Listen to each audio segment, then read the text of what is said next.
पाकिस्तान की सियासी सूरत हाल को मुकम्मल तौर पर तब्दील करने वाला अब एक बहुत बड़ा ऐलान कर दिया गया है और वो ये ऐलान है कि अब एक बहुत बड़ा ग्रैंड अलायंस बनने जा रहा है और जितनी भी सियासी पार्टियां हैं इन तीन पार्टियों के अलावा यानी कि पाकिस्तान मुस्लिम लीग नून, पाकिस्तान तहरीक इंसाफ और MQM, इनके अलावा जितनी बाकी भी सियासी पार्टियां हैं उन सब ने मिलकर चलने का ऐलान कर दिया है। और ईद के बाद जो हुकूमत है यानी कि फॉर्म फुट साइमन हुकूमत है, इसको बड़ी ज़्यादा मुश्किलात का सामना होगा और यही वजह है कि खबरें बार बार सामने अब आना दोबारा से शुरू हो चुकी है कि पाकिस्तान तहरीक इंसाफ है उसके ऊपर एक मरतबा फिर से क्रैकडाउन हो सकता है। और ये जो एहतजाज अब होने जा रहे हैं, एहतजाजों के हवाले से कहा जा रहा है कि इसकी सरबराही महमूद अचकज़ई साहब को दी जाएगी और महमूद अचकज़ई साहब जो हैं अब वो मौलाना फजलुर रहमान को भी राजी करने की कोशिश कर रहे हैं, उनके साथ भी मुलाकातें करने की कोशिश करेंगे जी आप भी हमारे साथ आ जाएं। और ये मौलाना फजलुर रहमान साहब जो आप याद होगा कि इन्होंने जब PDM हुकूमत के दौरान सरबराही की थी PDM की, तो इन्होंने बड़ा एक्टिव रोल प्ले किया था। तो अब महमूद अचकज़ई की ख्वाहिश है कि ये भी हमारे साथ आ जाएं और ये भी हमारे साथ मिलकर एहतजाज करें, क्योंकि ओवरऑल तो जो मौलाना फजलुर रहमान है वो एहतजाज करने का वैसे ही ऐलान कर चुके हैं। अब 14 तारीख को ये जितने भी यानी कि कहा गया है कि जी कोयटा से एहतजाज का जो है बाकायदा तौर पर आगाज कर दिया जाएगा और उसी से ही फिर इस एहतजाज से पता चलेगा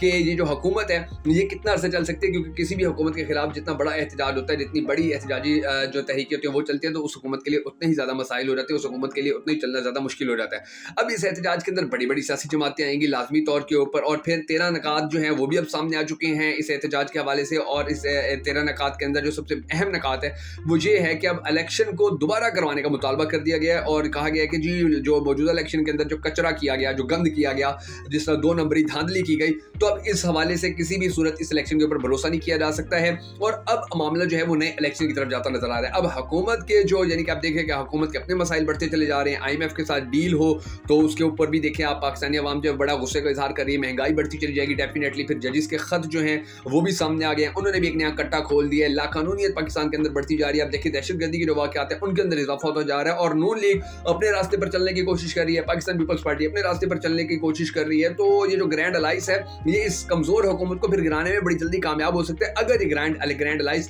अपने आप को मुत्तहिद करने में कामयाब हो जाता है। अब ये भी कहा जा रहा है कि जमहूरियत के लिए इस हुकूमत का खात्मा हर सूरत जरूरी है और राना सनाउल्लाह भी अभी कहते नजर आ रहे हैं कि जी हमें कभी भी दोबारा जेल जाना पड़ सकता है, इमरान खान के केसेस किसी भी वक्त खत्म हो सकते हैं। मोहसिन नकवी अगर चाहते, अब ये देखिए राना सनाउल्लाह की बड़ी बात की, मोहसिन नकवी अगर चाहते तो वो पाकिस्तान के वज़ीर आज़म बन सकते थे और उन्हें कोई रोक भी नहीं सकता था। ये तो मोहसिन नकवी ने ख्वाहिश नहीं की कि वो वज़ीर आज़म बन जाए और शहबाज शरीफ को तो वज़ीर आज़म भी ना बनाते, यानी कि इतना मोहसिन नकवी जो है वो लाडला प्रो लाडला और इतना उसकी ताकत है, इतनी उसकी सपोर्ट हासिल है उसको। अच्छा, अब ये जो ग्रैंड अलायंस है इसके हवाले से फिर और भी बड़ी दिलचस्प बातें सामने आई हैं और मुसलसल ये कहा जा रहा है, जैसे मैं आपको ये भी बता देता हूँ कि जो मियां जावेद लतीफ़ हैं अब वो भी ये बार बार कह रहे हैं कि अब ज़बरदस्ती हमें हुकूमत दे दी गई, हम तो ये हुकूमत लेना ही नहीं चाहते, तो हम पंजाब में रहना चाहते थे। और वो ये उनकी चीखें इसलिए निकल रही हैं क्योंकि आप देखिए फैसल वाबडा है, अनवारुल हक है, मोहसिन नकवी है, ये वो लोग हैं कि जो किसी पार्टी के अंदर नहीं है लेकिन ये इनको सेनेटर बना दिया गया, ये सेनेटर बन गया। अब किसी को समझ में नहीं आ रही कि सेनेटर कैसे बन गए हैं, इनको सेनेटर बनने के लिए किसने सपोर्ट किया था, इनको सेनेटर बनाने के लिए किसने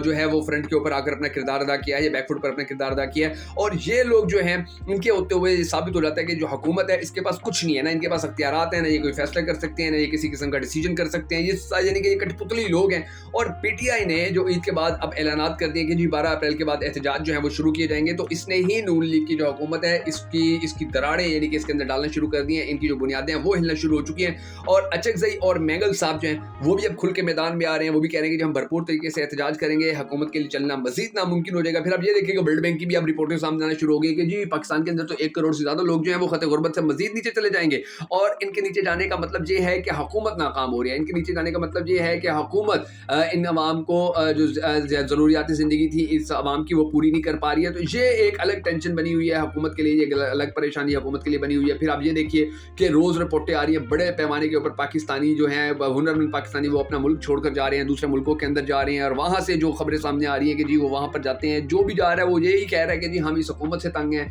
हम पाकिस्तान के मौजूदा जो सियासी हालात हैं, मुआशी हालात हैं, इनसे तंग हैं, तो अब हम मजबूरन अपना मुल्क अपनी फैमिली छोड़ के यहाँ से जा रहे हैं। और ये चीज़ जो है ये भी आप देखिए कि नून लीग के लिए बड़ी नुकसानदेह है कि नून लीग के होते हुए लोग अपने प्यारों से जो दूर हो रहे हैं, पाकिस्तान के अंदर जो मामलात हैं पाकिस्तानी अवाम के वो गंभीर होते जा रहे हैं, बेरोजगारी आसमान पे पहुंचती चली जा रही है। तो ये सारी चीज़ें मिलकर साबित करती हैं कि इस हुकूमत के हाथ में कुछ नहीं है, इस हुकूमत के बस में कुछ नहीं है। 2 महीने हो गए इस हुकूमत को, आप बताइए कि इसकी कोई एक ढंग की कारकर्दगी आपके सामने आई हो, या आवाम को कोई रिलीफ मिल गया हो, या आवाम को कोई सुकून मिल गया हो, बल्कि गैस महंगी होती जा रही है, उल्टा बिजली उल्टा महंगी होती जा रही है, पेट्रोल की कीमत आप देखें 10 रुपये इकट्ठी बढ़ा दी گئی ہے. تو یہ ساری چیزیں مل کر اس حکومت کو مزید کمزور کر رہے ہیں اور اس حکومت کے لیے مزید چلنا اس وقت زیادہ ناممکن ہو جائے گا کہ عید کے بعد جب یہ سارا جو گرینڈ الائنس ہے یہ کھل کر سڑکوں پہ آ جائے گا یا کھل کر احتجاج کرے گا. ہم سب کو دعا کرنے کے اللہ تبارک و تعالیٰ پاکستان کے حالات بہتر کرے, پاکستان کا وزیر اعظم اس شخص کو بنائے کہ جو اس پاکستانی قوم سے بڑی ٹوٹ کر محبت کرتا ہے اور وہ بھی پاکستانی قوم بھی اس سے بڑی ٹوٹ کر محبت کرتے ہیں. اگر آپ بھی ہم سب کے ساتھ مل کر ہونے والی اس دعا میں شامل ہونا چاہیں تو کمنٹ سیکشن میں آمین ضرور لکھ دیجیے گا. اور اگر آپ کو ہماری یہ ویڈیو پسند آئی ہے, اگر آپ ہمیں سپورٹ کرنا چاہیں تو ہمیں سپورٹ کرنے کے لیے ہمارے اس ویڈیو کو لائک اور شیئر ضرور کر دیجیے گا.